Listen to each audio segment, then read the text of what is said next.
Hello, welcome to the Lalo Dagach podcast. Today I'm here with Dan Arel. Dan is best-selling author of the books The Secular Activist and Parenting Without God. He's also a journalist for The Hill, The New Arab, CounterPunch, CommonDreams, AlterNet, Time Magazine, and Salon, and many others. He's a full-time blogger and has a podcast on the Pathos Network called Danthropology. And he writes for a column on the same under the same name for American Atheist Magazine. Hello, Dan. How are you? Good. Is there anything you want to add to your introduction? No, that was pretty perfect. Cool. You just about nailed all of it. So, in your podcast is called Danthropology? It is, yeah. So I came up with that witty name and I'm sticking with it. I'll use it everywhere. But yeah, it's called Danthropology, and yeah, same name as the blog. Just kind of keep everything together. And a lot of it is about atheism, like a lot of what I also talk about, right? Yeah, it's the podcast really kind of is atheism and the intersection of politics mostly. So I don't do a lot of discussing whether God exists or not, but I discuss secularism and activism and a lot of church and state separation stuff that we're dealing with a Trump presidency here in America. Oh yeah, especially with what he said the other day that he's going to destroy the Johnson Amendment. Oh yeah, so we got the work cut out for us. So yeah. I wrote a book about it, so I might as well podcast about it too.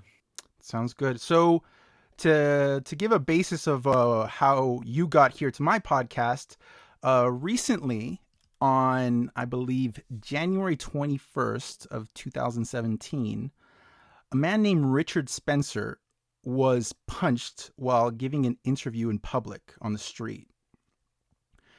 But Richard Spencer is the founder of the alt-right.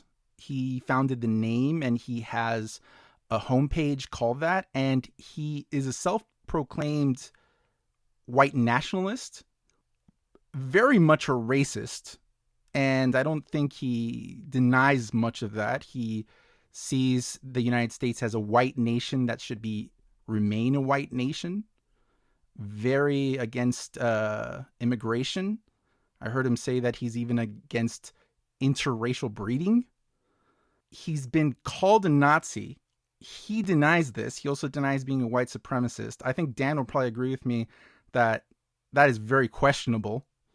At a convention that he held promoting Trump, he a lot of references to Germany and Nazism and everything. And at the end, he yelled, "Hail Trump, hail our people," something like that. And then he put up his hand in the Nazi salute, and a lot of people in the public also put up their hand in a kind of Sieg Heil Nazi salute kind of way.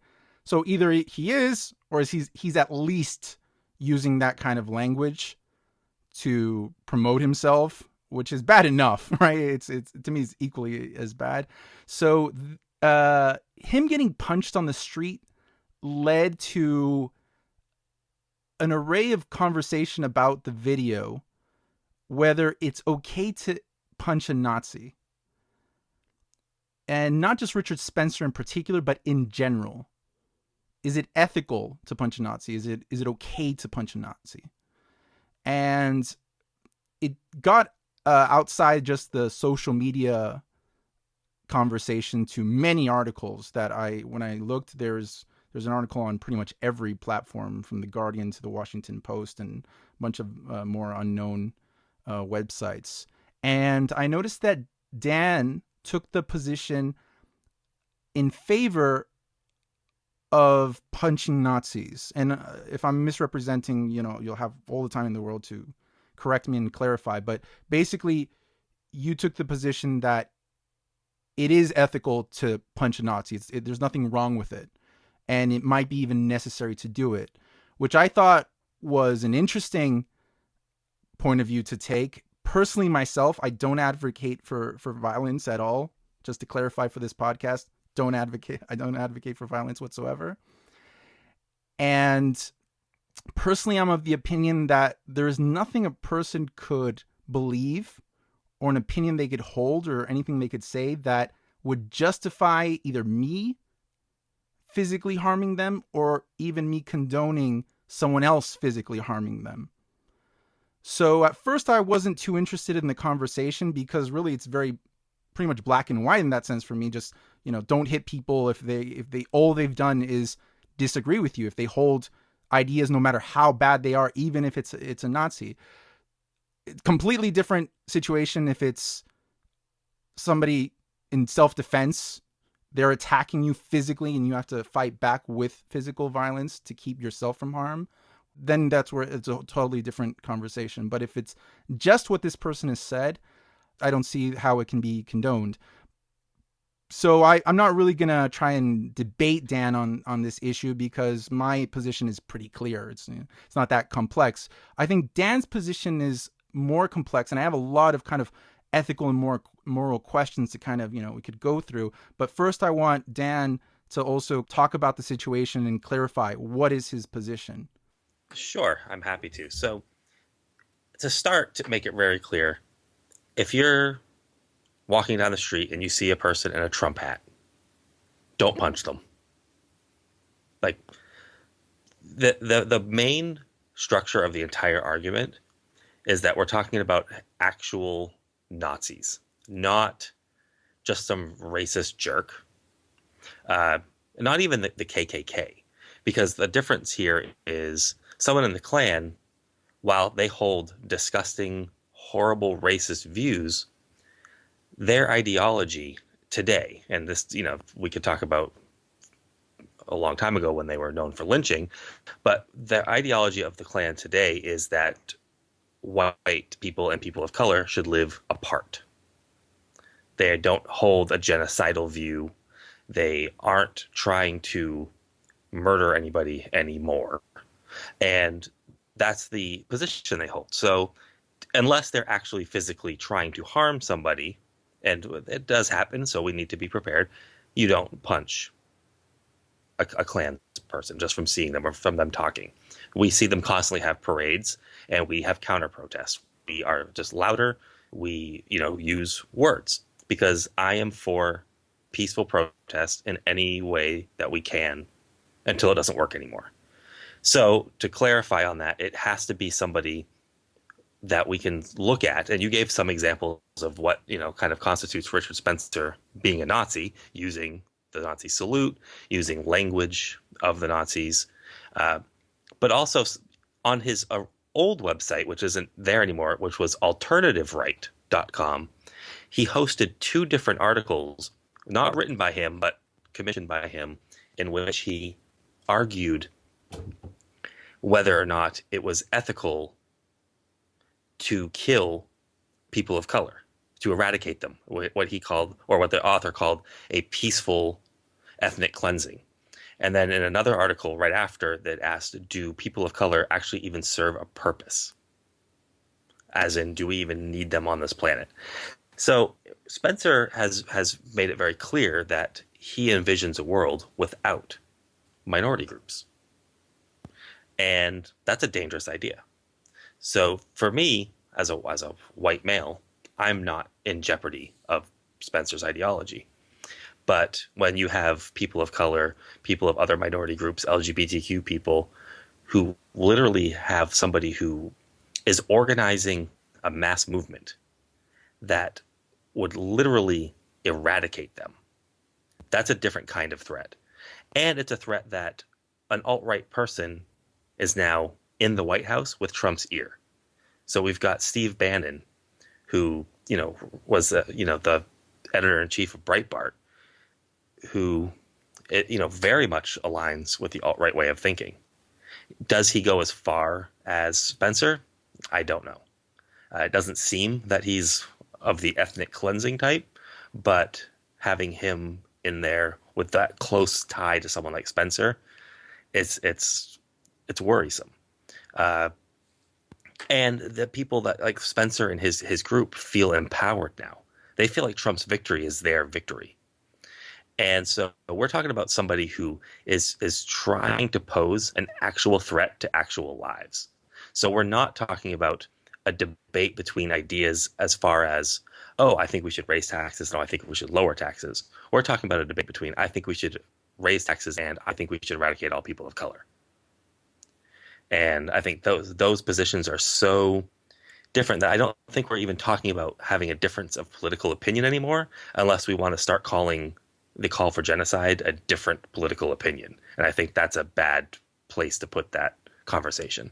So I kind of want to establish as like a basis that, yeah, the main example we're talking about here is Richard Spencer, but the conversation online kind of spread as to should we punch Nazis? And if it's okay with you, I'd like to, we can go back and forth from kind of asking ourselves, should we punch a Nazi in general versus just Richard Spencer? Because if not, it's just we're debating single person. Do you agree Right. to that? And I do. And I think, and when I use Spencer, I kind of only use it as the fact that he's the most recent, or not even the most recent, but he is the most well known. But I think in any sense, if you're talking anybody that holds that same exact view, that is in the position of, actually trying to organize and making these opinions and ideologies well known in that sense.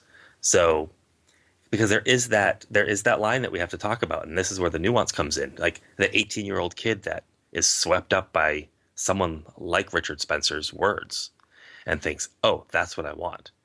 Should he get punched, or is that the kind of person that we need to look at and say, "This is a kid mixed up in the wrong crowd, and we need to get him out of there."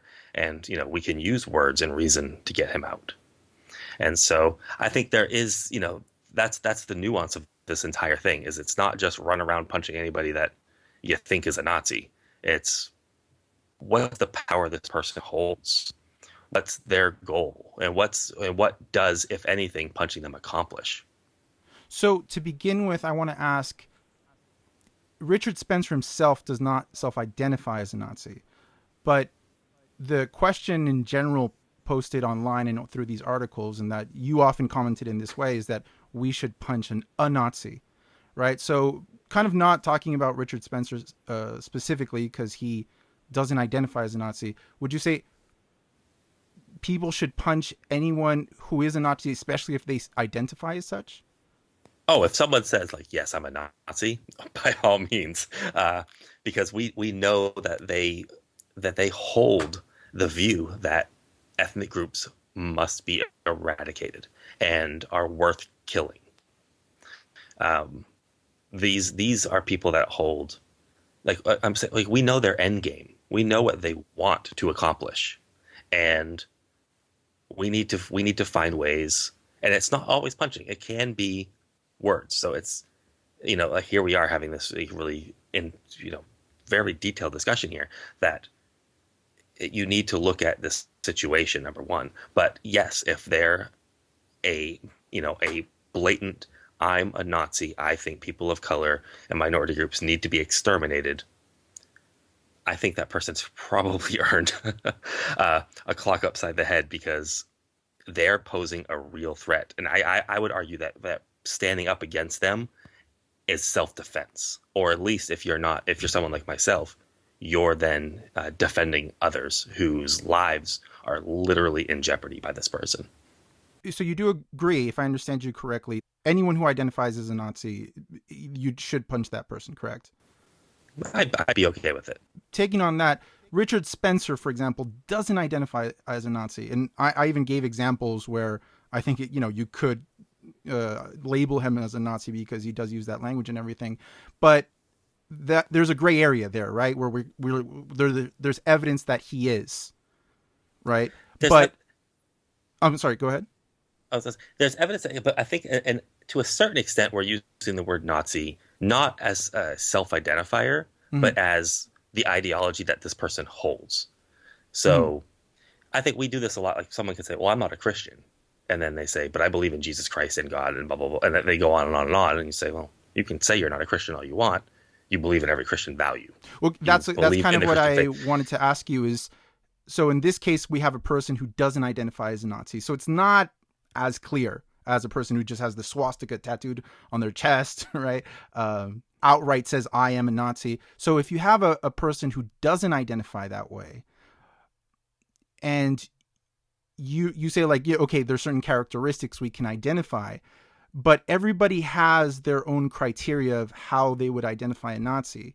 So do you think also in the case where it's not clear cut, where it's, it's not that they're using the symbology, they identify that way, you ask them, are you a Nazi? They say, absolutely yes. They say no, but you can kind of tell that they are. Would you advocate, not just for yourself, but for the ether, right? For the world out there, for other people, that it's also okay to punch a person if, although they don't identify as a Nazi, they have the characteristics of one? I think that so that's a bit loaded, but I think the right way to look at that is it's not like characteristics. So if they say like, oh, I believe, because you could be a Klans member and list lots of characteristics that sound like a Nazi.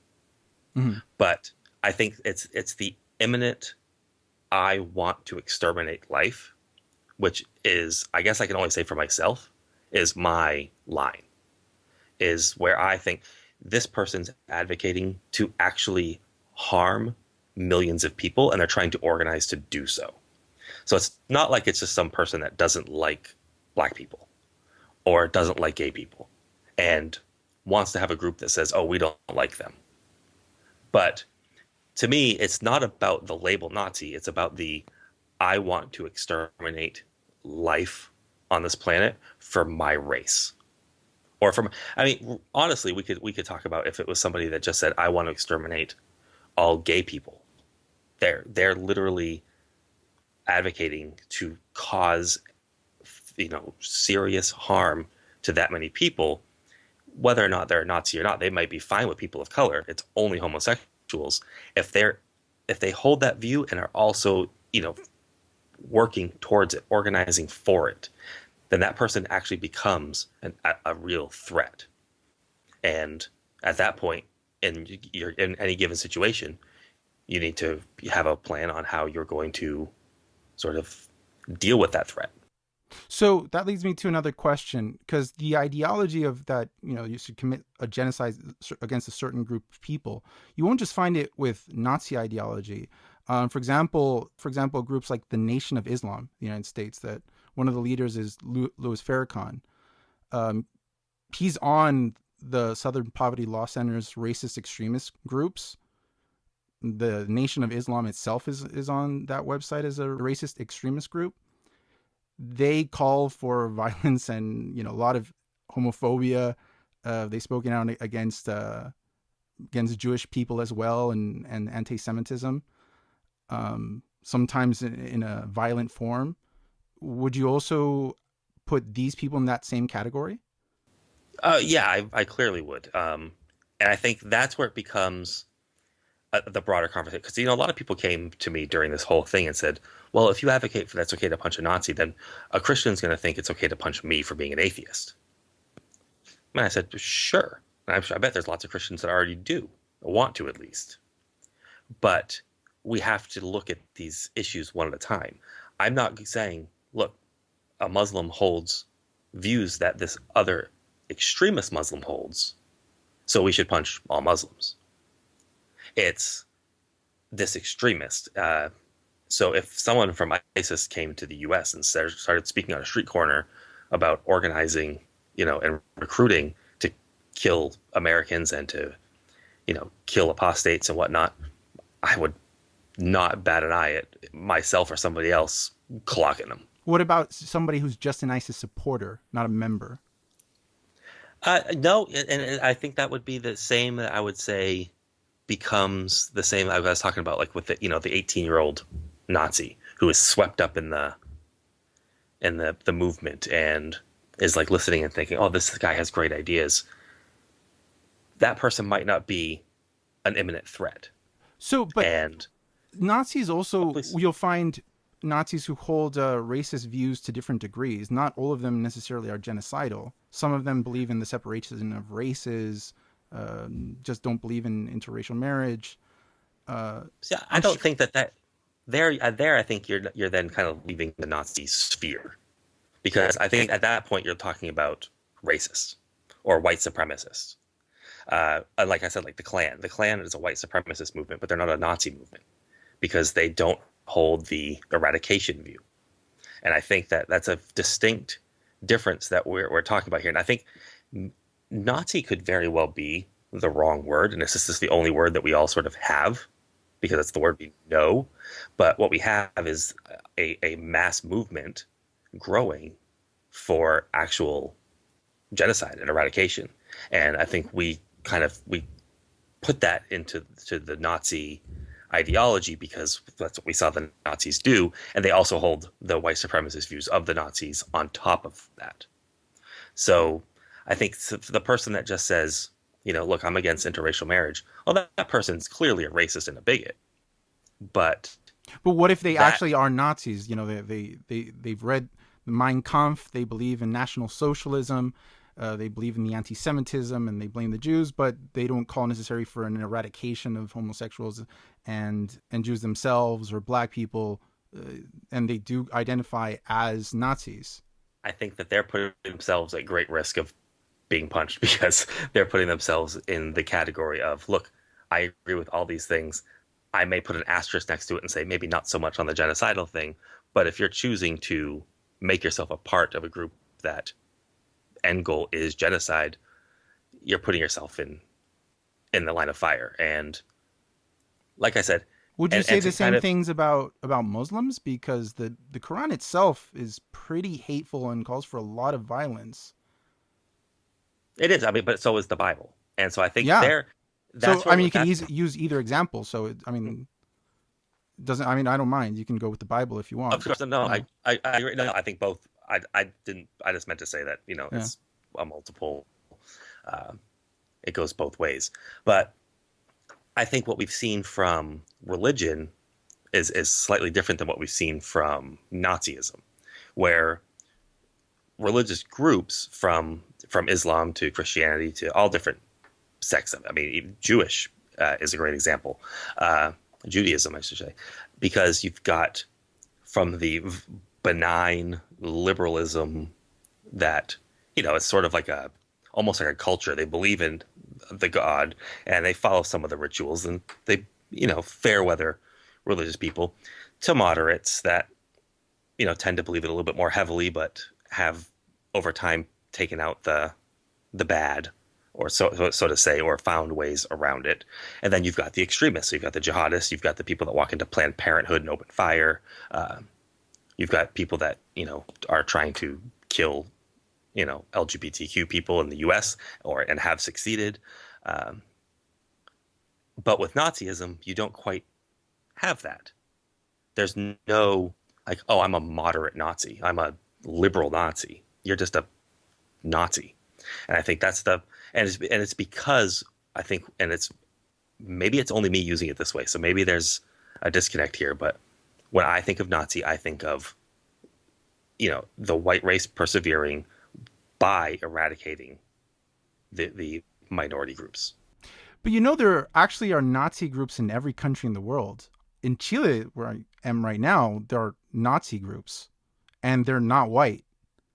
They believe in a lot of the National Socialism, of economics, of race separation. They're also very anti-Semitic. They're usually very homophobic, but they're not white.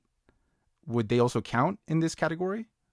Well, I think that would be for your country's discretion, because I think at least, and maybe this is the fault of mine, but when I'm discussing this whole thing, mm-hmm. I'm being very ethnocentric. I think a very Americanized version of it.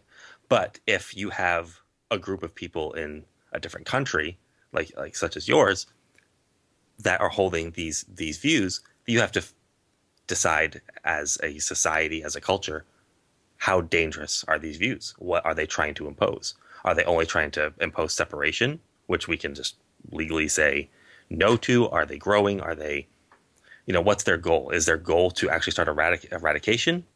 Then that's a threat. Well, but you kind of give a lot of nuance for Muslims, though.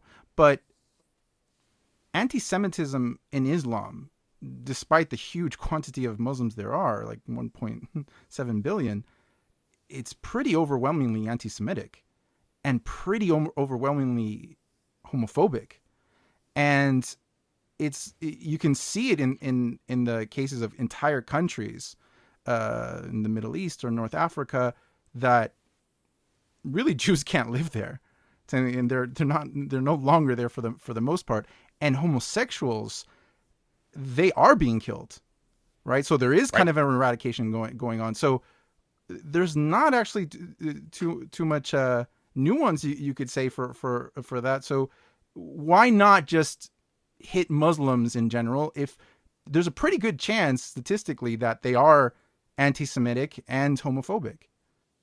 But being anti-Semitic and homophobic, and then being a part of a group that is trying to eradicate them, are two different things. So if I meet a Muslim here in the U.S. and he says, I think same-sex marriage is wrong, and then goes about his daily life and isn't trying to kill people and doesn't think that he should, isn't a part of an organization that is, versus going to Africa or somewhere in the Middle East is what's a perfect example, where they are a part of these groups. Well, we need to be combating these groups with all we have.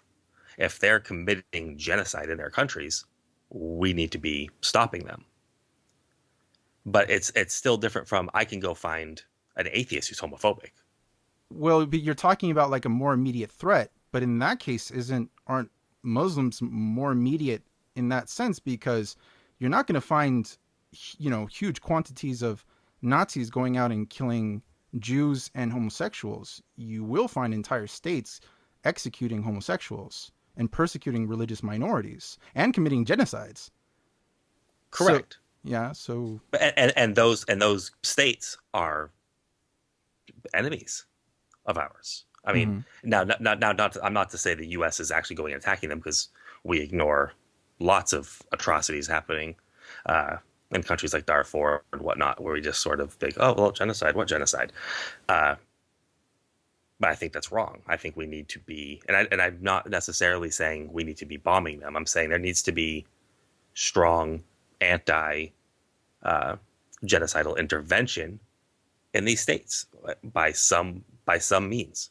And I don't think in these kind of states, walking into them punching somebody is going to solve anything, because they're past that point. They're to the point now where they're in control and carrying out these acts, which need to be stopped. Now, I don't think that translates to walking down the street here in California, seeing a Muslim punching them isn't going to do anything. Number one, they are not a part of that state that's causing it. Number two, they have no power to that state that's causing it. And number three, they might not even hold the belief even anywhere close to what the state is holding. Couldn't you apply all those things to Nazis as well, though? Couldn't you say, like, well, that Nazi doesn't hold power, is not necessarily advocating for the same violence of a Nazi in another country, and you don't necessarily know the beliefs of that Nazi in particular? Yes, you very well could. And that's one of the things that's important here is you don't just walk into the street, see somebody and say, I think that guy over there is a Nazi, and you run over and punch him. Like, and this is and let's no. I'm talking about, like, we know he's a Nazi. Okay. Identified as a Nazi, right? Swastika on his shoulder. But we just don't know anything more beyond that. Swastika on his shoulder tells me everything I need to know, honestly. I mean, the swastika on the shoulder says, I'm identifying with the Nazi party. This is that's their identification. I mean, that's like me wearing a shirt that has if you wear a shirt that has a giant swastika on it, you're saying I'm part of this movement. Now, if I'm not, well, that's shit. I shouldn't be wearing this shirt. That becomes a much different scale. So if somebody was walking around, back to your Muslim example, someone walking around saying, I support the genocide or I support the X government, and we know that government is literally genocidal, that person identifies as that. But as I was saying again, we're talking about, so to jump back into the name of Richard Spencer, that's a target. That's a person that we know wields power, wields influence, and is recruiting for his, I want to, commit these acts, and I Oh, can want to I build this throw an movement. example out Or, there for sure, you on please. what you just said? Because Hmm. so Muslim is too broad, but let's say for some reason you could identify a person as a supporter of the government of Iran.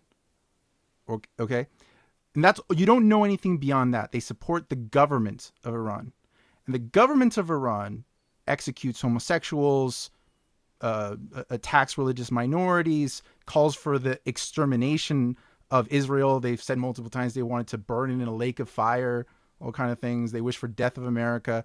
So they are speaking. They have the language of genocide. They advocate for it as a powerful government, and they are actively killing homosexuals and dissidents and atheists. So all kind of atrocities really going on, a lot of power that they're actually executing. In that case, would you also advocate for hitting that person? Again, you don't know what they advocate for. They just say that they support the government of Iran. And we know the government of Iran says this, does this, etc. So I would say no, but Mm-hmm. with the caveat of I would not also advocate for the punching of someone who just says, "Oh, I'm sympathetic," or "I support Richard Spencer," Mm-hmm. because that would be, I'd be running around punching lots of atheists that don't necessarily support Richard Spencer, but are advocating for his right to speech, which to me, you're advocating for the right for someone to promote genocide. I think that's horrendously wrong, and I would love to, have that talk and debate that point. But to me, that's not the punchable offense. The punchable offense is if this person that you're just described was standing on the sidewalk saying, "Come with me. We're going to join together in support of this government, and we're going to carry out these acts," and blah blah, blah, and going on and recruiting and being a vocal aspect of that movement. So, because I think when we're looking at supporters, we have to realize that how many ex-Nazis can we talk to, especially, or neo-Nazis, which is the more general term for what we generally see around the U.S., that are no longer neo-Nazis. They've been argued out of that terrible position. They were, followers. They were just a part of it. They were in it. They were raised that way, possibly, and then something happened, and they sort of were like, "Wow, this is a horrible life I'm leading. I'm hurting people." They've come to their senses in some sense.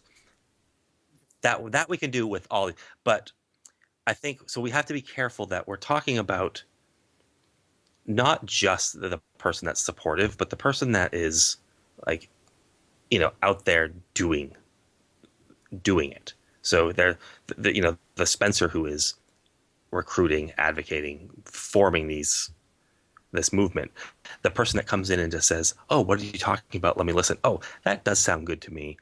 Not necessarily that person, but the person that says, "Oh, wow, that sounds good to me. Let me go start that in my community, and let me start advocating for this, and then let me, terrorize the people that live across the street. They might not cause physical violence to them, but let me make them feel uncomfortable."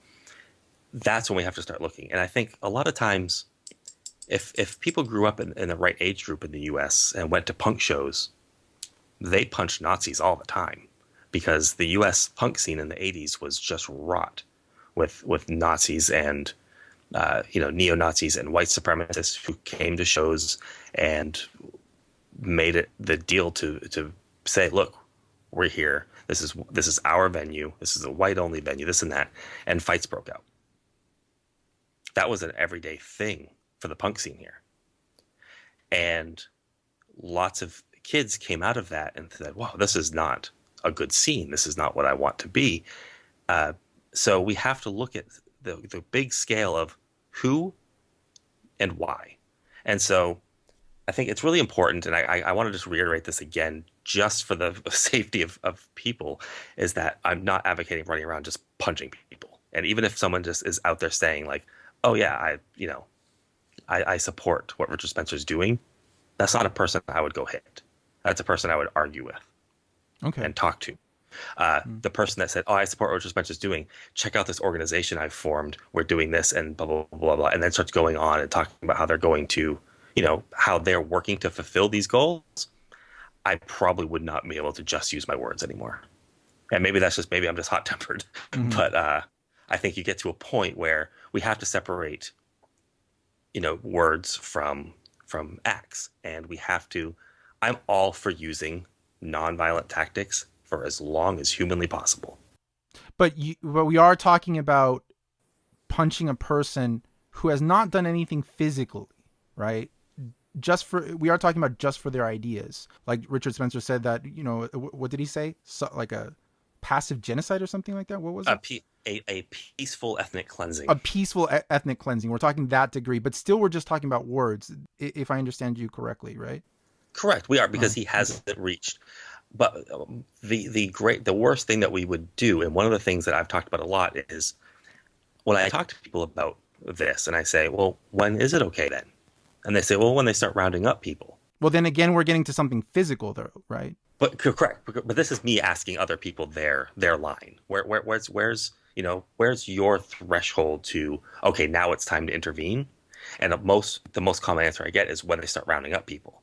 And my answer to that is, when we get to that sort of point, punching is useless. That's when we've started world wars or not. Well, we've been involved in world wars. We didn't get involved to stop the Nazis from killing people, but that's too late. And to me, using our words, using everything we can, and then having to use, fists at some point to say, your ideas aren't welcome here. Go back to the dark hole you crawled out of. We're not doing this again, is where that is for me. It's about pushing that back and making. I like the term that's been going around since the election, is make racists afraid again. They feel so empowered and ready to come out and speak and feel like they have this right to spread this genocidal hate speech without any consequence. And what we've seen from Antifa and Black Bloc is that, sure, go on the sidewalk and speak your mind, but there's consequences for spreading genocidal hate speech. And we're not going to allow that to rise here. And at some point, words run out. And people like Richard Spencer aren't going to be reasoned out of their position. And he needs to feel a level of being frightened to just go out and speak these words in public, because we can't ever let that happen again. We can never let a Nazi Germany rise again. And unfortunately, in certain countries, we've let degrees of this happen and no action's been taken. And right now here in the US, groups of people are taking action to ensure that doesn't happen. Before we continue, I just want to say, when I was using the example of Muslims or an ISIS supporter, or somebody who just supports the government of Iran, don't punch those people. It's just a hypothetical for comparison. Please don't take that as I was trying to advocate for punching those people. I advocate for punching no one. I'm tweeting it up. Lalo says. Lalo said, right. So no, I'm just trying to draw hypothetical parallels to get an understanding of your position. And I think I understand, like, basically the punching then is kind of an intimidation tactic of sorts. But then, is one punch enough? So when we're talking about punching Nazis, okay, that in that video is one punch. But you, as Dan Arel, can't really control the violence that's going on, correct? So when you say punching someone, we're really just talking about physical violence. Now, are you just for, if you could control this, just one punch? Or do you think it should go beyond that? Should it be multiple punches? Should it be, taking a stick to the person, maybe a knife, maybe a gun? Why stop at a punch? And if they know you're going to just stop at one punch, then they're not really going to be intimidated. And that's where I think people are going to know that. It's like, oh, we punched them, but, it's just one punch. They came back. They gave another talk. Maybe we need to do more. Maybe we need to bring a group of 100 people, and we need to all have sticks and maybe knives. I mean, that could happen, right? Oh, for sure. And I think that punching a Nazi is almost a metaphor, I guess, is one way of looking at it, because look at deplatforming of Milo, whose last name I can never pronounce properly, Yiannopoulos. Yiannopoulos, I think, yeah. Yiannopoulos, yeah. He's argue, for or against deplatforming all you want. He's been deplatformed multiple times, and no one had to throw a punch. I'm for deplatforming Richard Spencer in just the same way, and you may not ever have to throw a punch. Well, that's a different subject, though. I kind of want to stay on punching. But what I'm saying is, and I'm trying to wrap this back in, is what happened was, so to look at the Richard Spencer video first, is that was that activist looking at that scenario and saying, I'm stopping him now. And that was his deplatforming moment. So he chose the fist, and he hit Richard Spencer in the side of the head. And because punching people is illegal, he took off. Given the chance, he probably would have done a few more hits or kicks. And I don't know where this particular activist would have stopped. But I think, and I can only speak for myself here, and I can kind of speak through the far left groups that I'm, really involved in long discussions we've had about this, is that our goal here, whether it be the punch or some sort of deplatforming tactic, is to make these people feel unwelcome and scared to bring these ideas forward. It's not to send Richard Spencer to the hospital with a cracked skull. And a lot of us talked about, and I'll tell you, there are people on the left that said, nah, send him to the hospital with a cracked skull. I don't advocate for that personally, because I don't think that the goal that we're trying to achieve needs that to go there. People have asked me, at what point do I think we shoot a Nazi?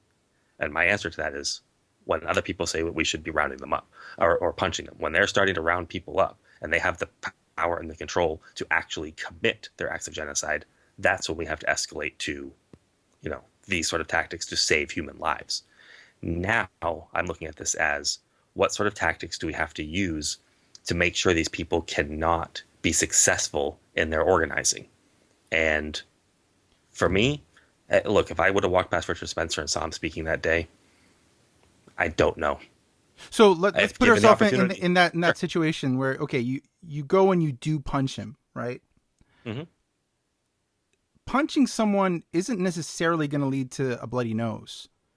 It could lead to any kind of consequence. It could be that they barely felt it, to you damage their spine and they can't walk again, to you give them brain damage, to they lose their eyesight, and all the way to death.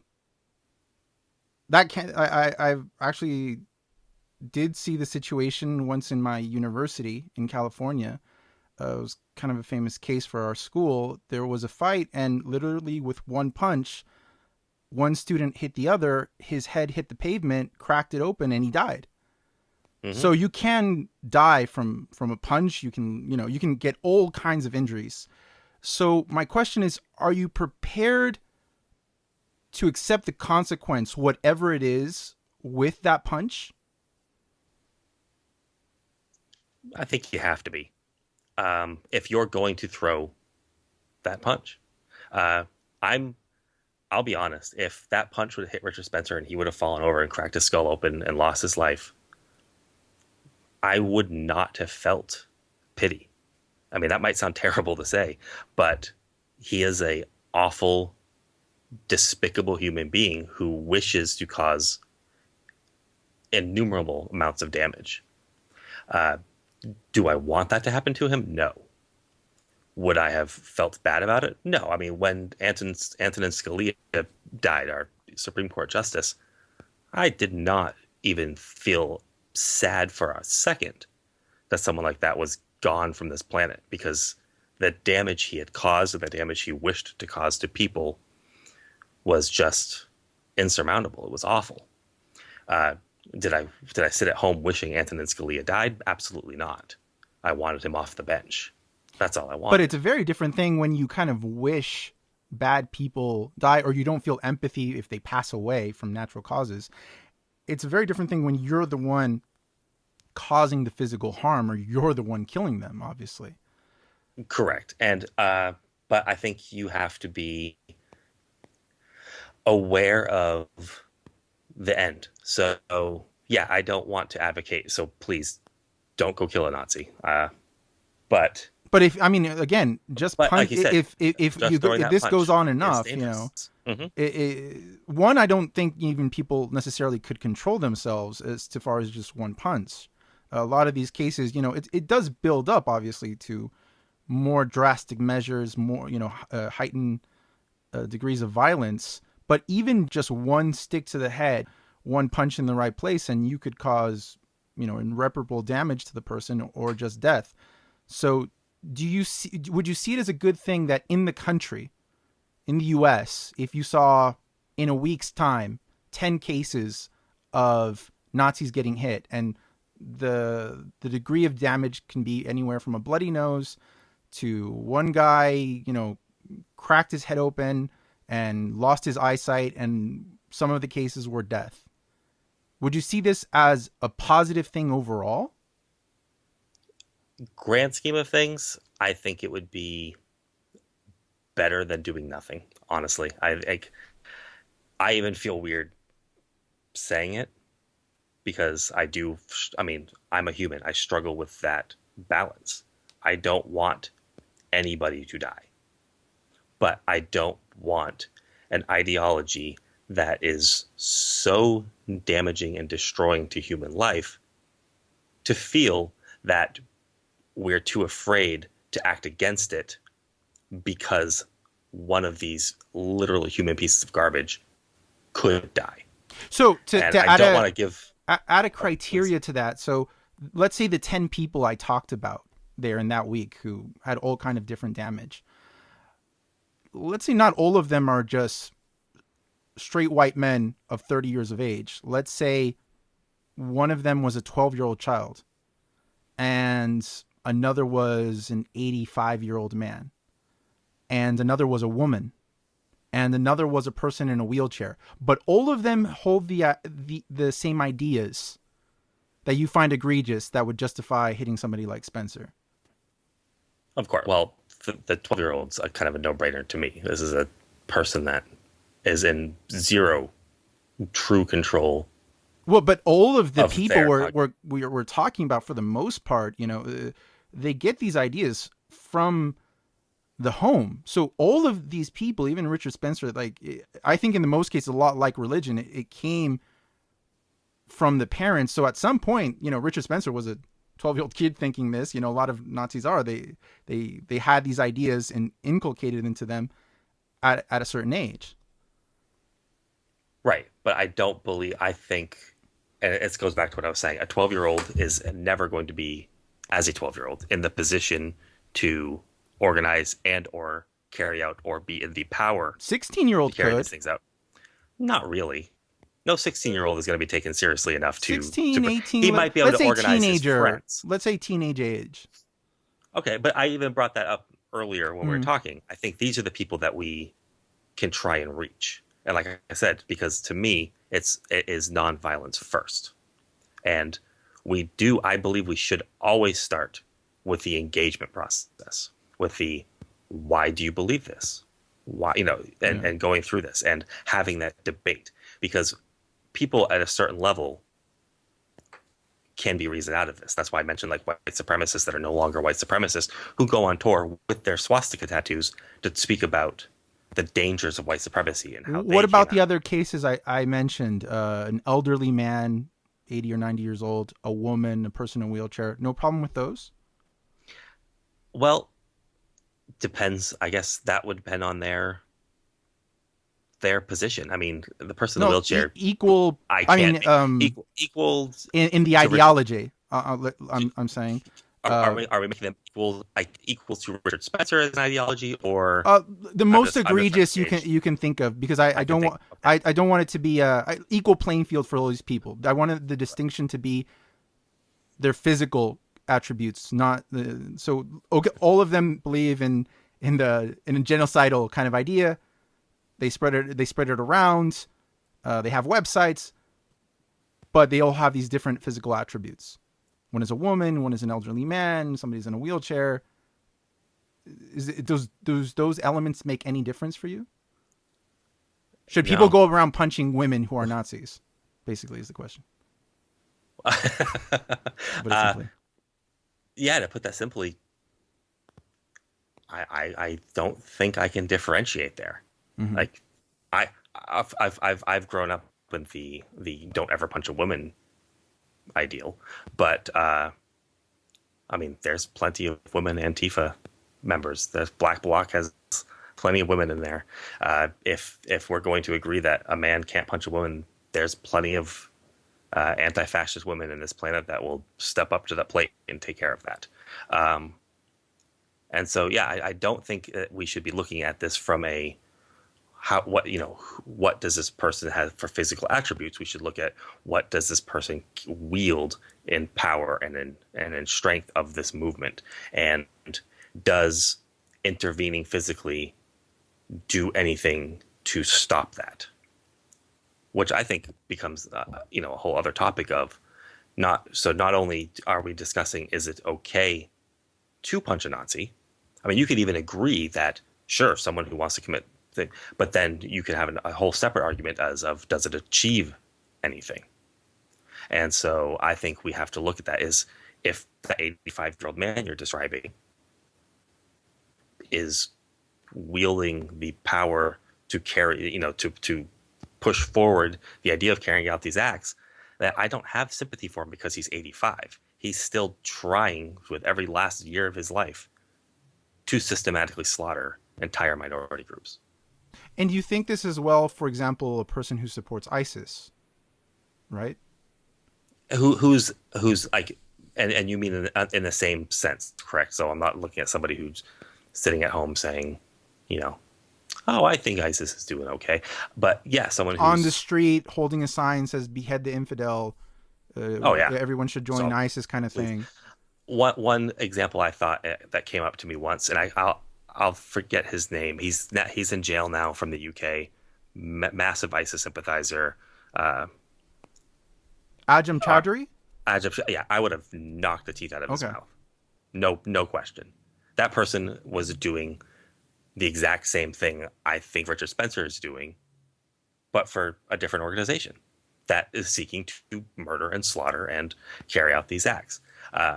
I think it's a great justice that he's locked up for those views. But do you think that we would see the same phenomenon online of people saying, should we go out and punch ISIS supporters or Islamists or jihad supporters or supporters of the Saudi government, supporters of the Iranian government? I don't think in the United States you'd see nationwide conversation debating that. Do you? I don't think so either. Why do you think that is?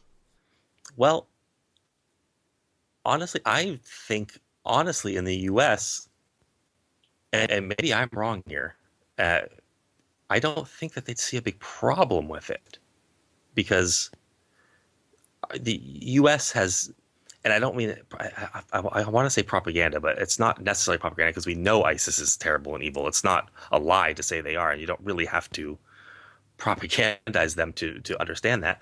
But they're seen as the enemy. I mean, there's nothing in the U.S. that we talk about more as the biggest, scariest threat to our livelihood than ISIS and jihadists. So I think if someone was on the side of the street preaching that ideology and they got hit, we would, as a nation, we'd barely bat an eye. Or we'd say, we had that coming.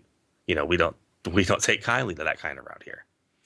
But for some reason, when it comes to Nazis, we seem to think, oh, well, wait, we need to listen to these ideas.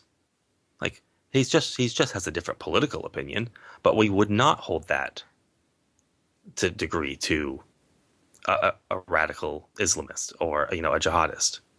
We're not going to do that. Although I would say that there's probably a pretty good section of the liberal side of this country that would probably be up in arms, because there's definitely a section of liberalism in the U.S. that hasn't quite come around to understanding radical Islam yet. When we talk about hitting these Nazis who hold those really, really egregious ideas, should we only engage in violence in these cases like that guy who punched Richard Spencer probably didn't plan to find him there in that moment, correct? It was just a random encounter. So do you think it would be a good thing to actually be active about it, and that people looked for these for Nazis and went to go hit them and use physical violence against them? No. I think what we need to be looking at is Richard Spencer has a college tour coming up. We need to be showing up to his college tour and shutting it down and deplatforming him. We need to be showing up with violence, with hitting people there who are there to support him. No. I mean, in the same exact way that we've seen Antifa and Black Bloc shut down Milo at Berkeley, is show up and be louder and get him off. Before that even happens, get him kicked off the campus before he should be, in my view, what he's preaching, so to say, has no place on a college campus. We're not talking about ideas, we're talking about genocide. So I don't think that we need to be even offering him a platform in this sense. He can go speak in his house and invite people over. He can go talk in a field somewhere. But what we need to be doing is stopping him from speaking. So it's the punching a Nazi thing really stretches to the opportunity. Like you said, this Black Bloc activist wasn't walking around looking for Richard Spencer to punch him. He was walking down the street, saw Richard Spencer, and took an opportunity while Richard Spencer was on camera, literally talking about the alt-right and his views, to take that shot.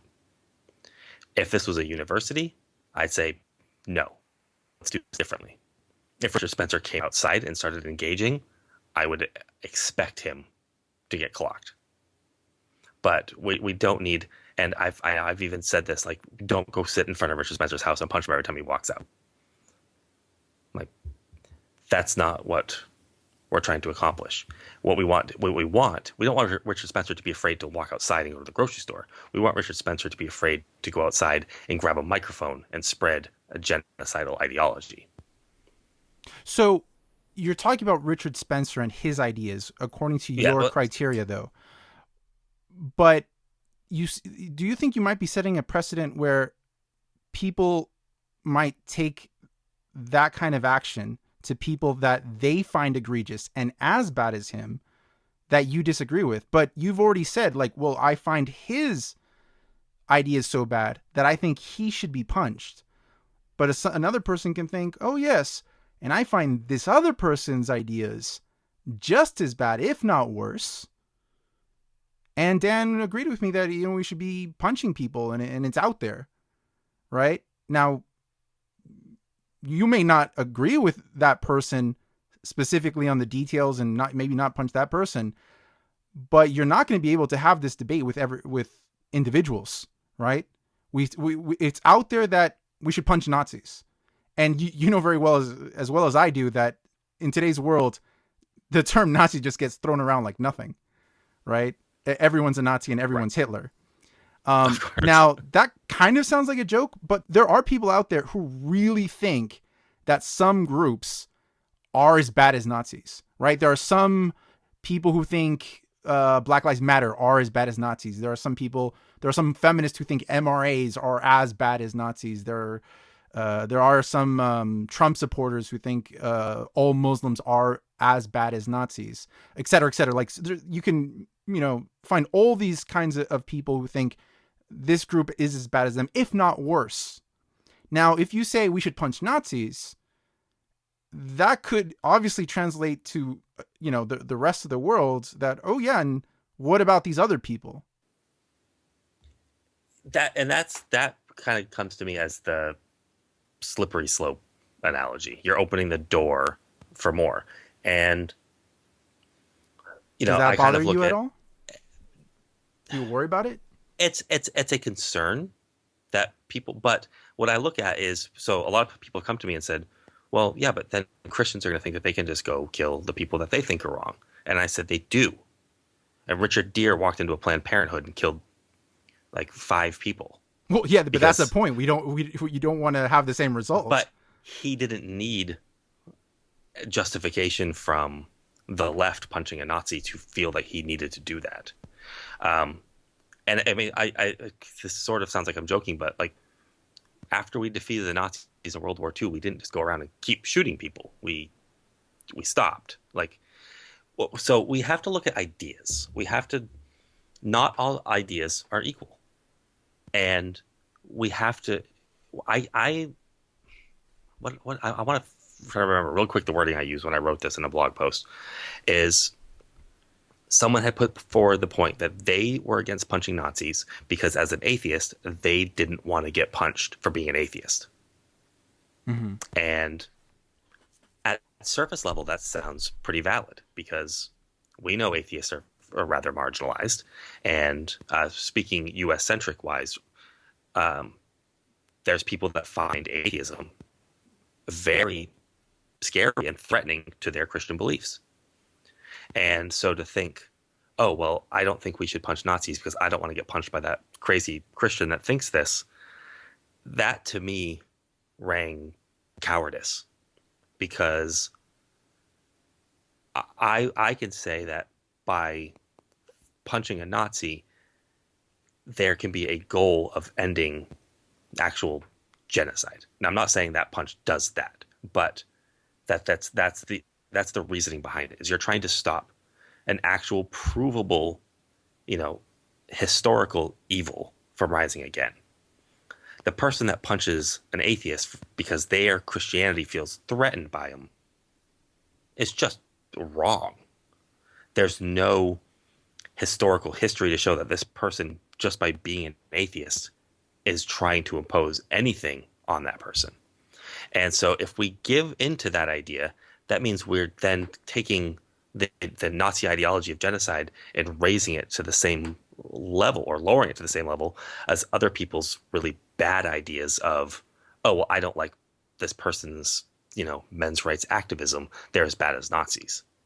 Like, that's just plain wrong. And we have to be smarter than that as a people. And the truth is that if somebody really thinks that that's not the punching of a Nazi that's going to open that door for them. If they're ready to punch an MRA activist, or I guess that might be redundant, but an MRA person for those beliefs, they're already ready to do that. That person's already beyond that point.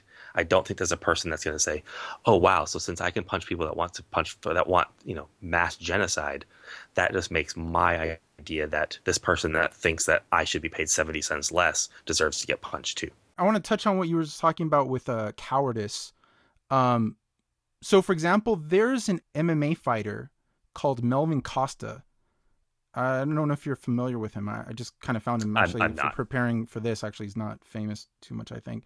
But he's covered in Nazi propaganda and tattoos. He's a white supremacist, MMA fighter, professional. Would you punch that Nazi yourself? Would you punch Melvin Costa knowing he's an MMA fighter? Oh no, because I will lose that fight. So by that logic, you would only punch Nazis who are weaker than you?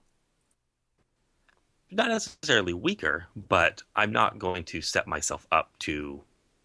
I mean, if I saw somebody, but it sounds to me, I gotta admit that sounds a well, little cowardice in the sense that you're saying you would hit Nazis that wouldn't be able to beat you up back. you sort of got me on that one. But it's the same sense. Like I would not suggest a black blocker go punch somebody who's holding a gun because you're going to be on the losing end of that. Well, So but no, I mean, I but guess when we're talking about punching Nazis, the Nazis can hit back, they right? can. So when you advocate to hit a Nazi, you're putting that person who is punching also in danger, aren't you?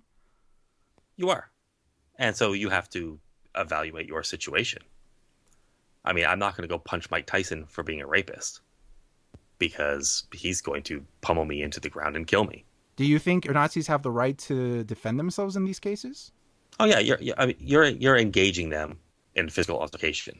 Uh-huh. You're inviting them to fight back. I mean, that's just. I mean, there's no way around it. You can't. I cannot set a rule that it's okay to punch Nazis and they cannot defend themselves. If you hear of cases of people fighting Nazis and those people who are attacking getting hurt, would you be okay with that result?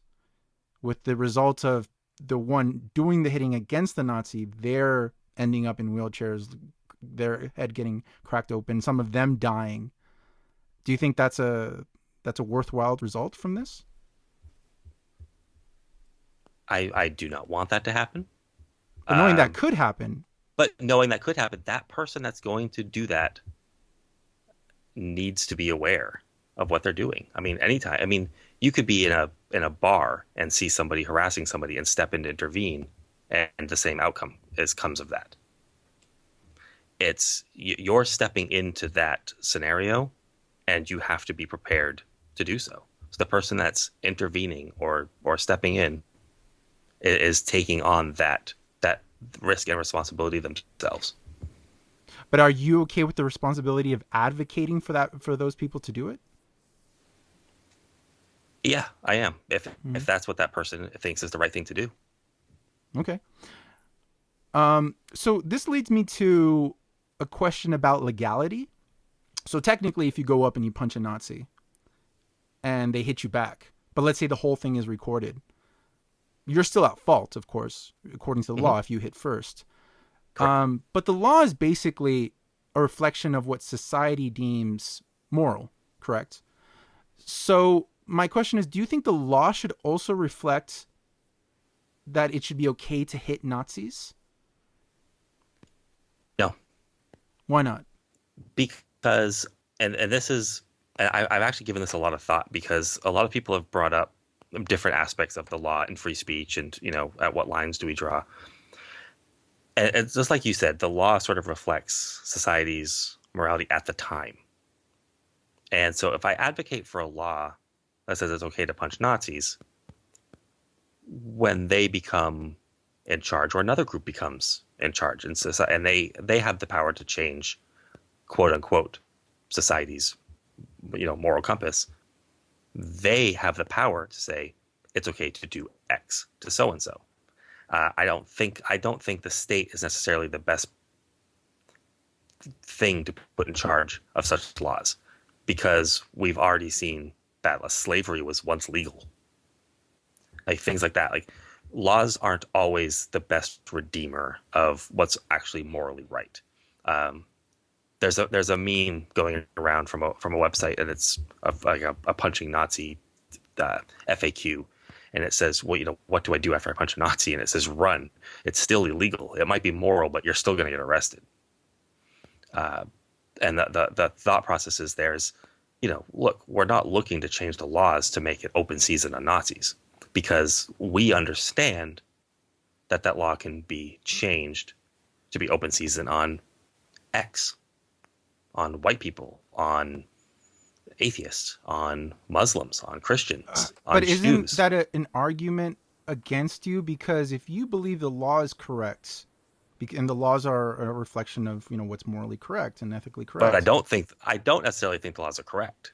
I just don't think that the laws are the best way of dealing with situations like this. I don't think that it should be the state that's deciding who and what and when can be deemed worthy or unworthy or bad or evil, because who's to stop the state from becoming the evil? But also, who's to stop the people from becoming the evil? Because they can also organize and have extremist vigilante groups that start building up from the violence they do against Nazis.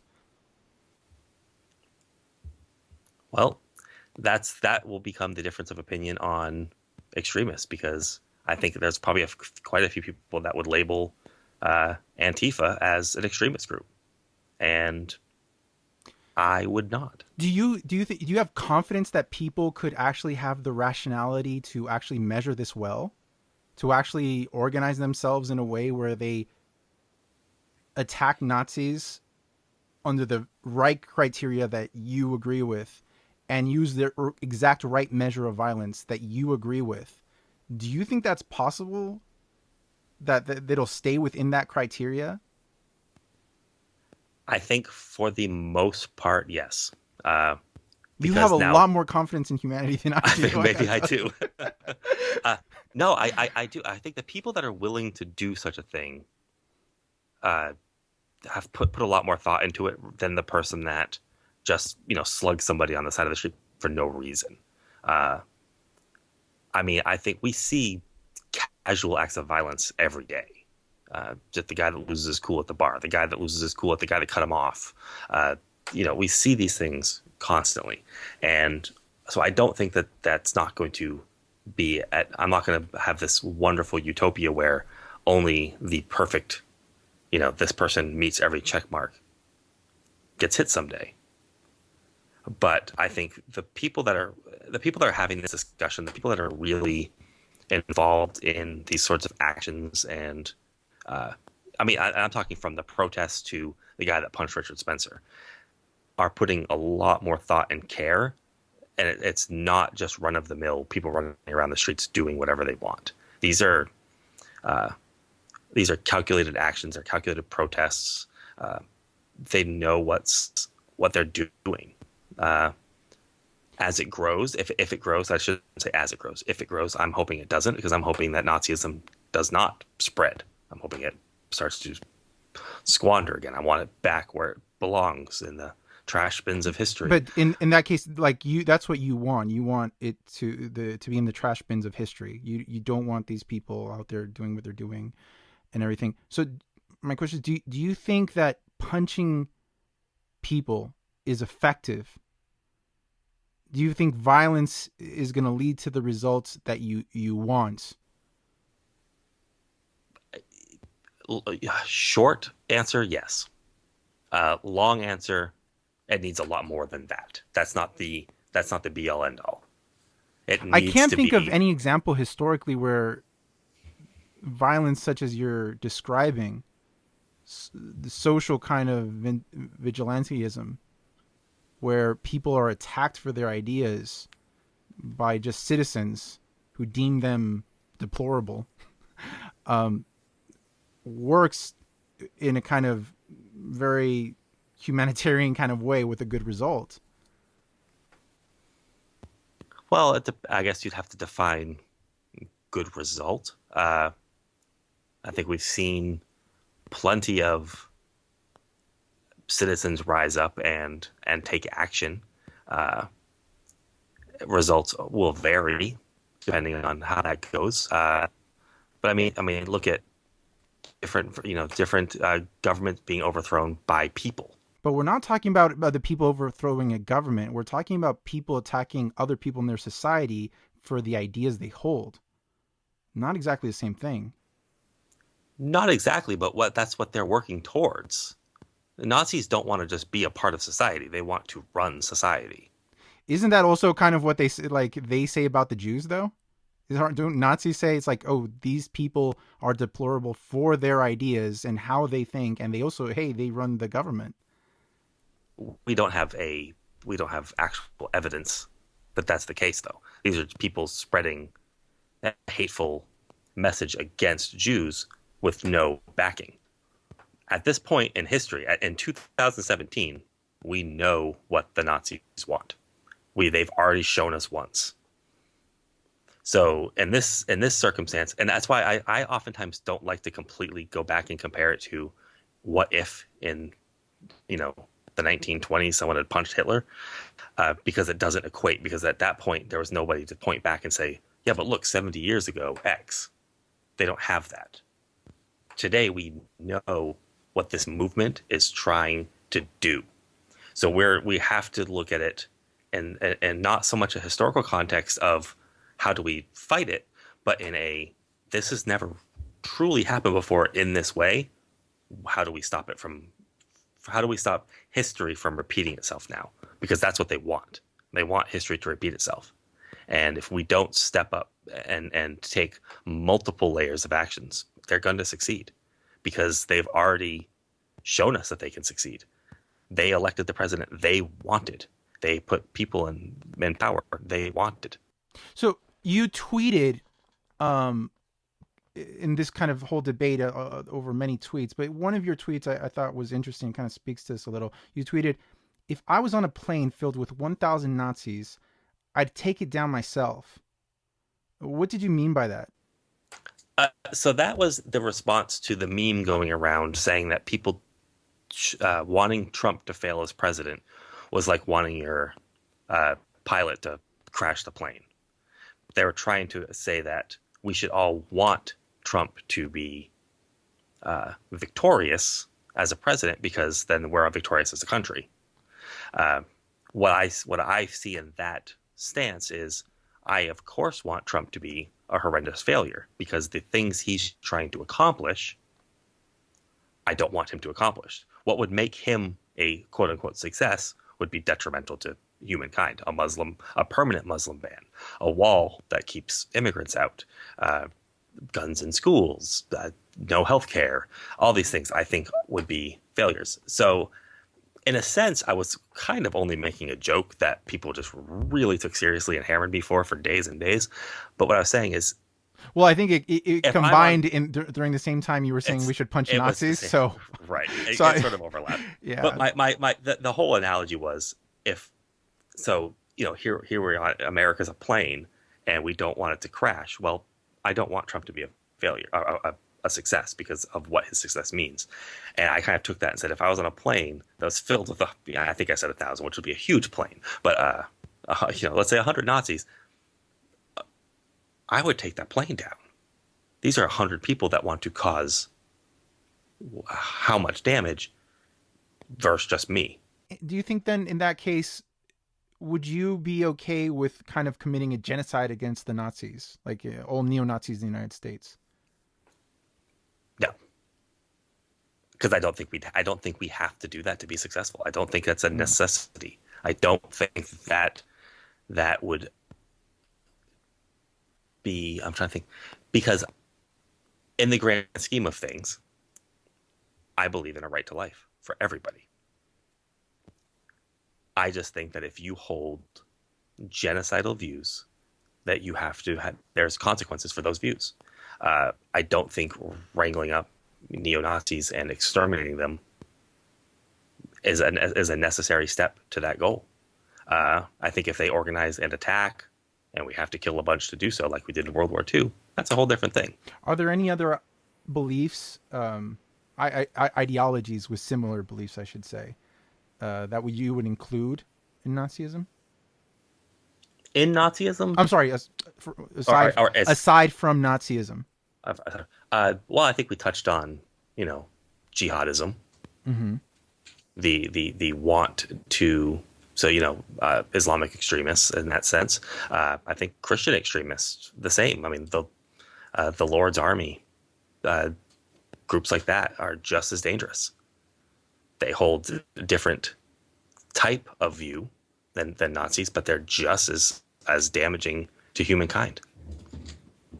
Like their goals are just as murderous.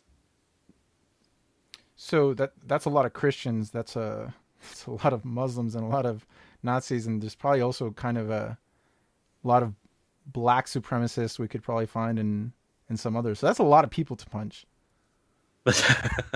We'll be busy, but think of it this way: the U.S. as a state is fighting, at least to what they believe is the right fight, against radical jihadists.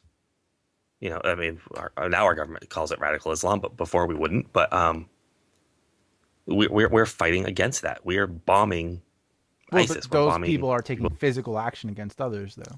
They are, right? But what I'm saying is, like, I include these groups just like I described, but there's action being taken against them. So it's not as if these other groups I'm talking about, the Lord's Army has other groups physically fighting against them because they're carrying out these acts. What we're talking about now is how is the best method to stop this next group from rising. Like, it would be like if you were able to put yourself in a situation where you were there in the early days of ISIS organizing. Would you stand around and say, well, look, this is the free market of ideas, we need to let them talk, if you knew that you could, in some way, shape, or form, stop them from ever becoming an organization to begin with? And given the amount of damage ISIS has done, I think the average person would say, look, if I was in a position where the founders of ISIS were within my grasp, I would do something. You tweeted an article that's called Why Punching Nazis is Not Only Ethical, but Imperative. And towards the end of the article, it says, the vulnerability of Nazis cannot be revealed through debate. Many thinkers who lived through the Second World War, from Karl Popper to Hannah Arendt to Jean-Paul Sartre, have been quite clear why dispassionate discourse with men like Richard Spencer is not only pointless, but actively dangerous. The use of force, by contrast, does reveal the shared humanity that Nazis deny. So it says that not only does it oppose even debating Nazis, but that even trying to speak with them, trying to reason with them can be dangerous itself. Do you agree with that? To the degree that we've spoken, yes. I have absolutely zero interest in engaging in a debate with someone at Spencer's level, because that person is they're not holding debatable ideas. But not everybody's at Spencer's level, though. But a lot of Nazis you'll find are probably much lesser level.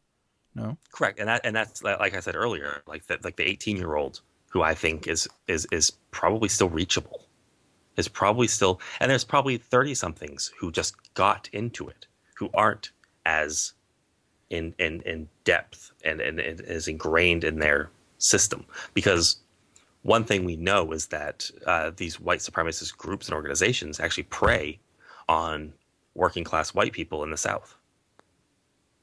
And but to establish that that person doesn't hold as egregious belief as somebody like Richard Spencer, to just know that, don't you have to engage with them in discourse?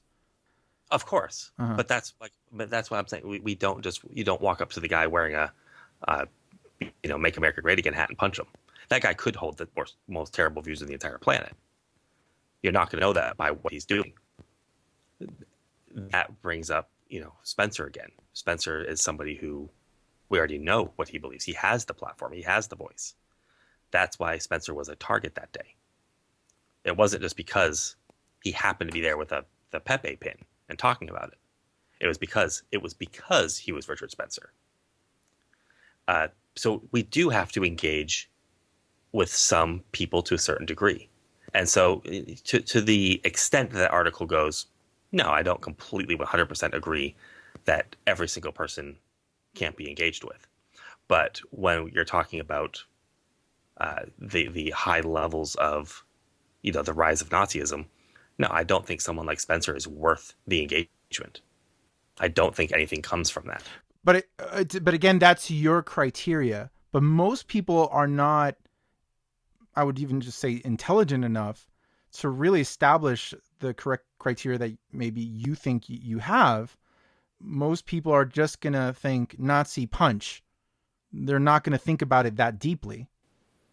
I actually don't think most people are going to think Nazi punch. I think most people are going to think Nazi yell at them, scream at them, shy. No. I'm the ones who do think Nazi punch are not going to bring the nuance you're talking about. I think they are.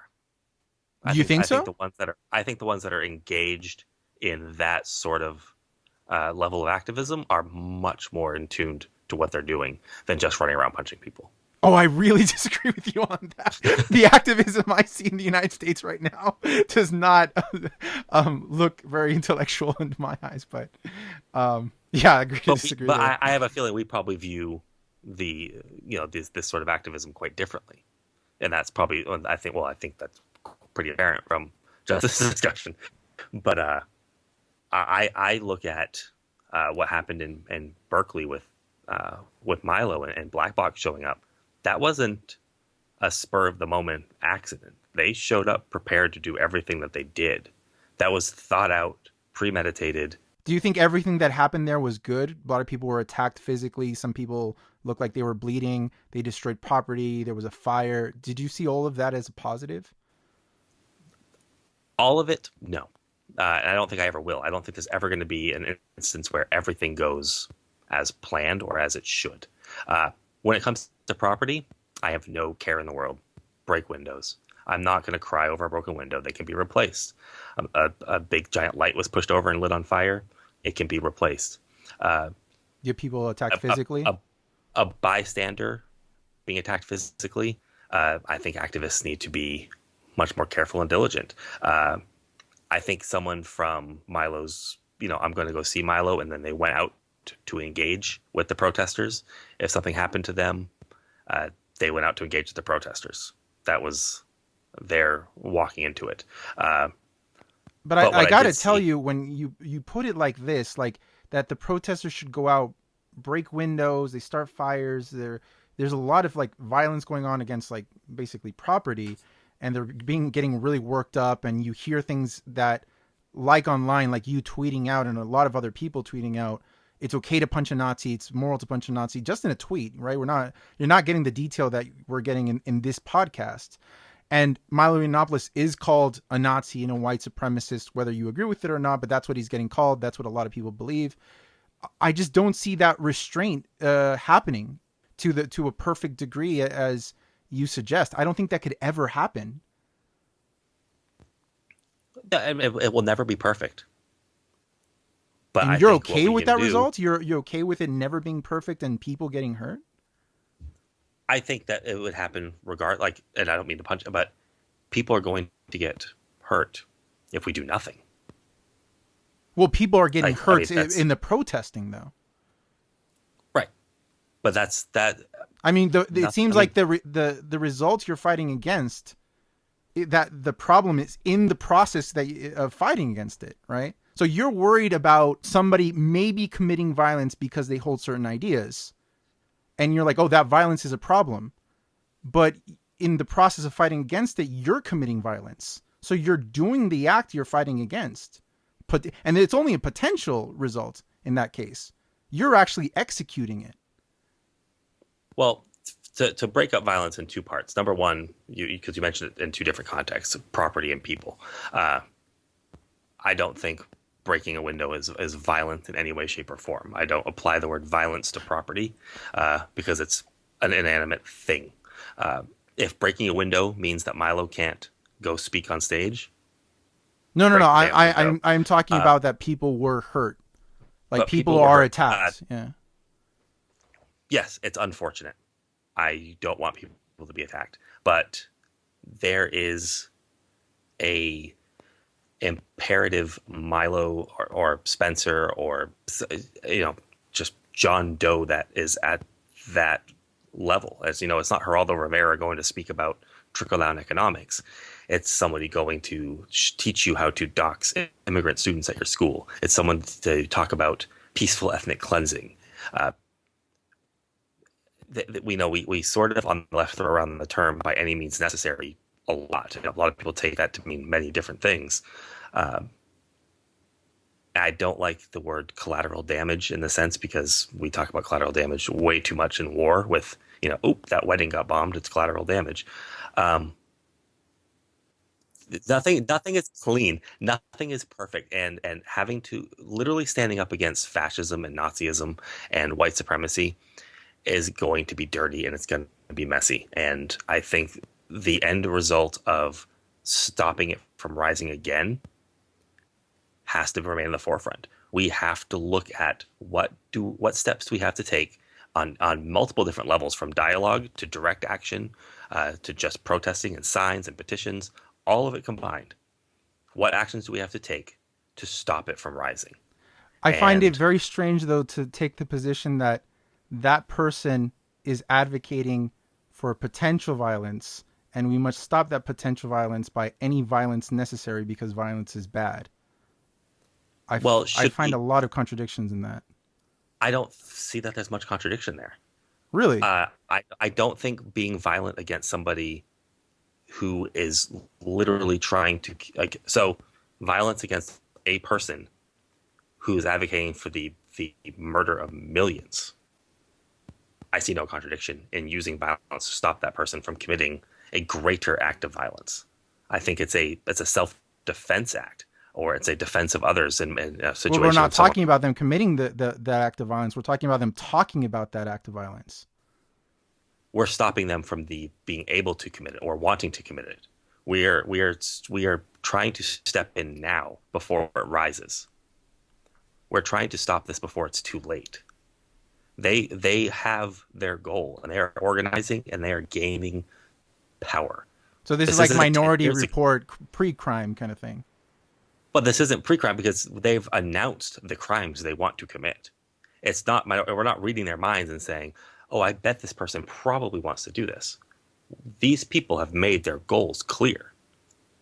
I mean, we know that when Spencer speaks out, we know that when people from his organization show up and speak out, and other groups, other neo-Nazi and Nazi groups around the country and around the world show up and speak out, they've already laid out what their platform and their goals are. So it's not Minority Report in the sense that we're predicting what they want to do. We know what they want to do. And this should be applied also for people who advocate for radical Islamism as well. I would have to say, yeah. Yeah. If you're advocating for the radicalism, for the Yeah. for the murder, for the all of it, yeah, you're that's just as dangerous. It's systematically dangerous ideology as well. I mean, it's no less safe because that there are in fact moderate reformists, liberal Muslims. The people that are still on that far extreme side are just as dangerous and trying to and or are murdering people. So I mean, to a degree, there's sometimes, and I think it doesn't apply as much to the U.S. when we're talking about it because I don't think it's at that, and I don't mean to say as compared to Nazis. I just mean as compared to the rest of the world, we don't have radical jihadism carrying out the level of acts that they're carrying out, in other countries. You don't think that this kind of actions of attacking people physically, you don't think that could maybe radicalize them and push them to get even more active? That it can have the reverse result that you want? They feel more empowered. They feel more like a victim. They feel more like, okay, now we need to use more violent tactics ourselves. We need to grow ourselves because they feel pushed up against the wall. You don't think that Right. that could probably be the result? I don't think they need that for the result. I think the thing that we're dealing with, and so two parts to your question is yes, short answer.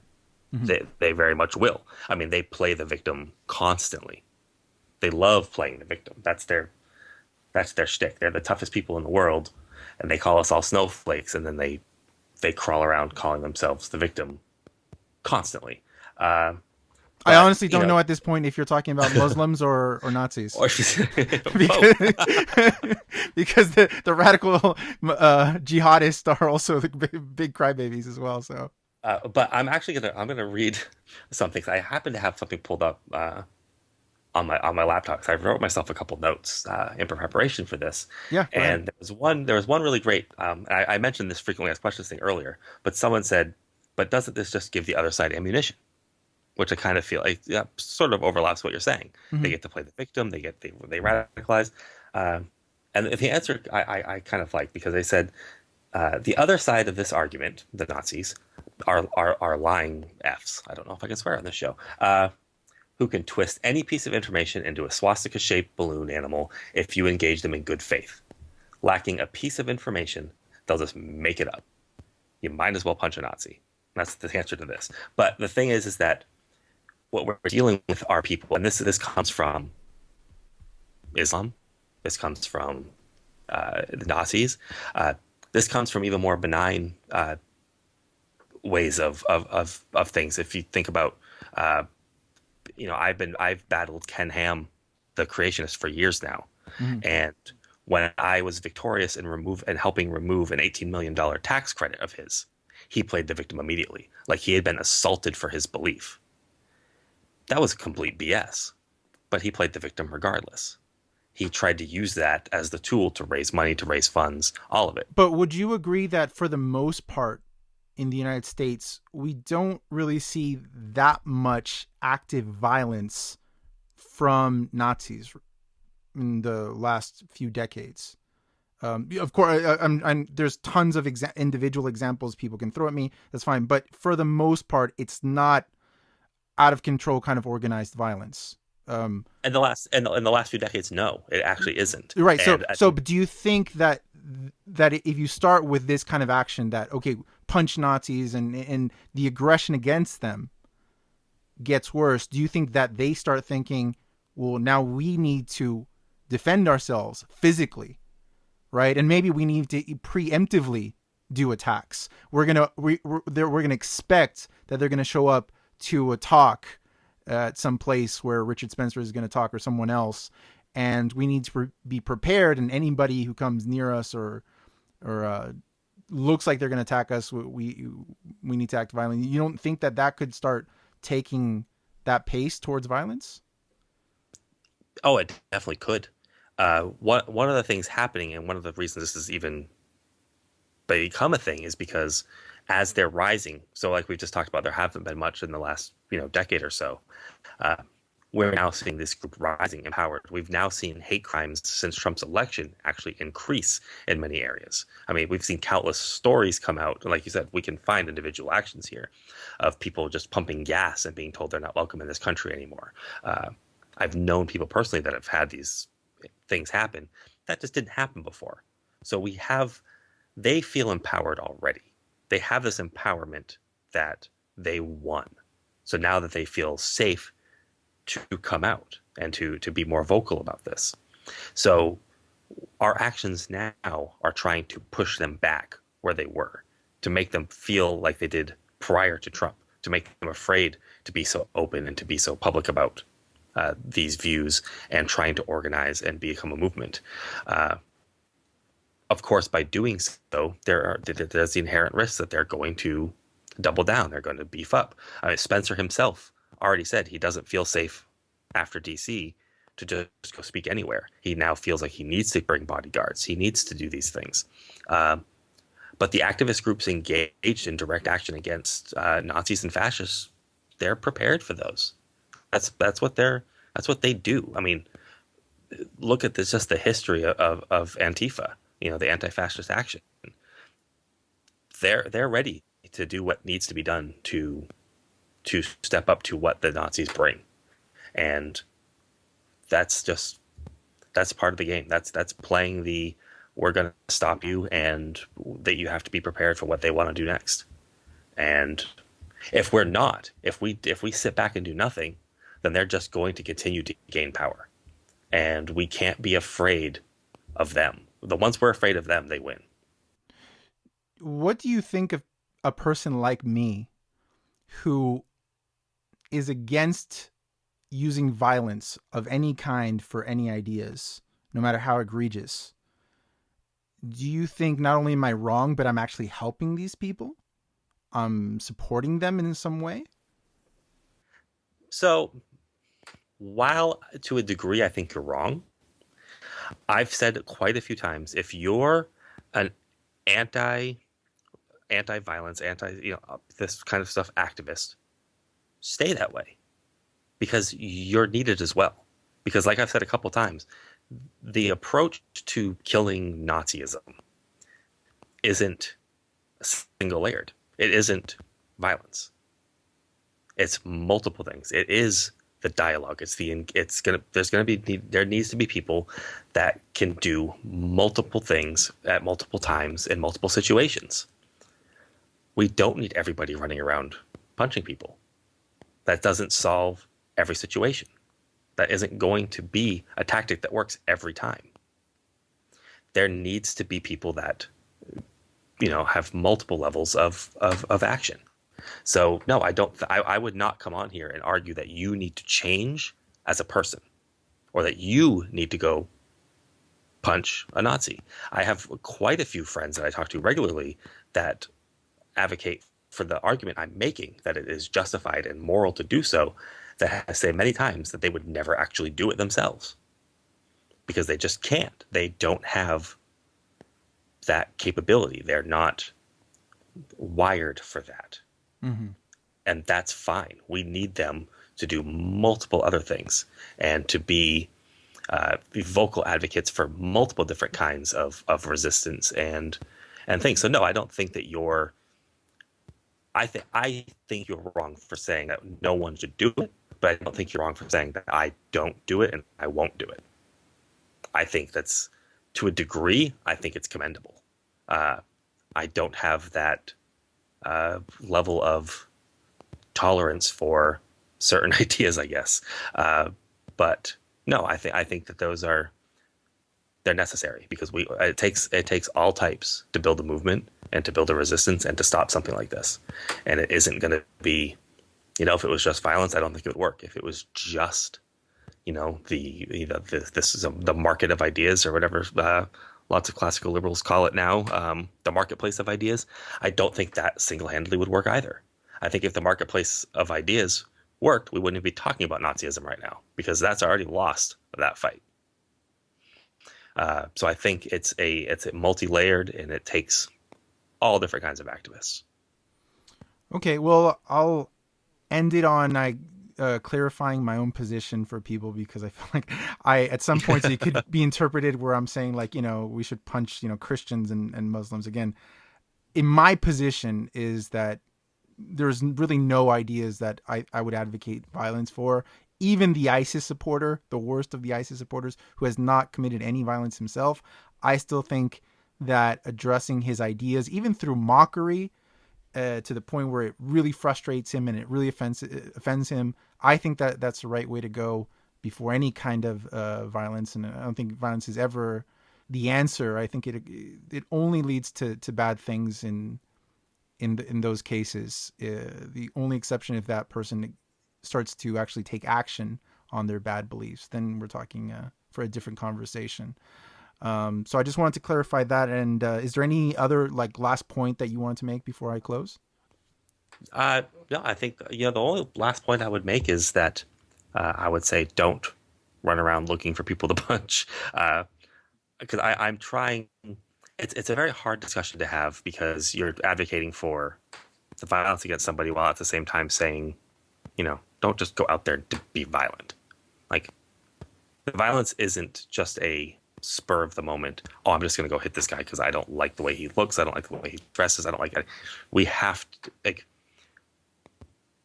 political and activist styled, violence isn't spur of the moment to a degree. Like we've talked earlier that, this person took an opportunity with Spencer. It was spur of the moment in that sense, but I just want to make it very clear. I'm not advocating for just punching the person that says something racist, or that just happens to say something stupid or homophobic.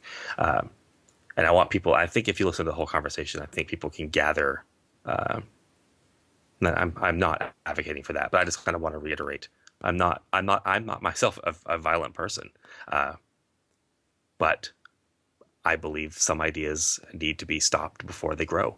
And I think that in that sense, I advocate for the morality of punching a Nazi if there's a Nazi to be punched. All right. Well, thank you for being on, Dan Arel. People can find you at where? You can find me on Twitter at Dan Arel, or you can go to danarel.com and find links to articles, my blog, and all the jazz. I did say your name in the Spanish way, Arel, right? Damn, I tried to clarify. It sounds way better that way anyways. Yeah. Well, thank you for being on. I'll put your links to your social media in the description below for people who want to find you. And thanks again. Thank you very much.